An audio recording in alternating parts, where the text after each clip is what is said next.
Toshkentda 4-xalqaro investitsiya forumi rasman boshlandi. Tadbirda 90 dan ortiq mamlakatdan 2500 dan ortiq ishtirokchi qatnashmoqda. O'zbekiston poytaxtida o'tkazilayotgan forum xalqaro iqtisodiy hamkorlikni mustahkamlash va mamlakatimizning investitsiya salohiyatini dunyoga namoyish etish uchun muhim maydon bo'lib xizmat qilmoqda.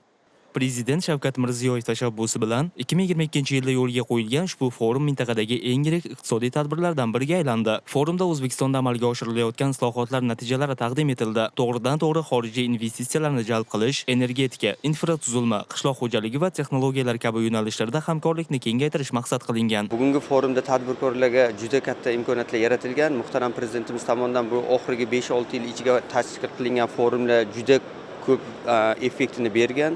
Bunaqa forumlarni yanada biz o'zimizni davlatga ko'paytirib, chet ellik investorlarni jalb qilishga qaratilgan. Asosiy forumdan ko'zlangan maqsad investorlarni jalb qilish O'zbekistonda tadbirkorlarga imkoniyatlarni yaratib berish. Forum doirasida turli panel sessiyalar, networking tadbirlari va ikki tomonlama uchrashuvlar o'tkazilmoqda. Bu esa ishtirokchilarga o'zaro fikr almashish va yangi loyihalarda muhokama qilish imkonini bermoqda. Muhim sessiyalardan biri Yevropa Ittifoqi va Markaziy Osiyo o'rtasidagi strategik hamkorlik mavzusiga bag'ishlandi. Bu sessiya joriy yilning aprel oyida bo'lib o'tgan Samarqand sammiti doirasidagi muloqotning mantiqiy davomi bo'ldi. Nutqlarda ochiq qonunchilik, inklyuziv rivojlanish va mintaqaviy aloqalarni kuchaytirish zarurligi alohida ta'kidlandi. O'zbekistondagi energetika va infratuzilma sohalaridagi muvaffaqiyatli sarmoya loyihalari misol sifatida keltirildi.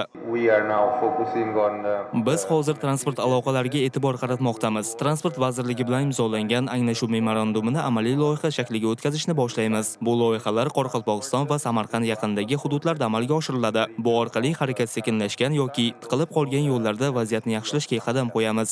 Ma'lumot uchun 4-xalqaro investitsiya forumi 12-iyungacha davom etadi.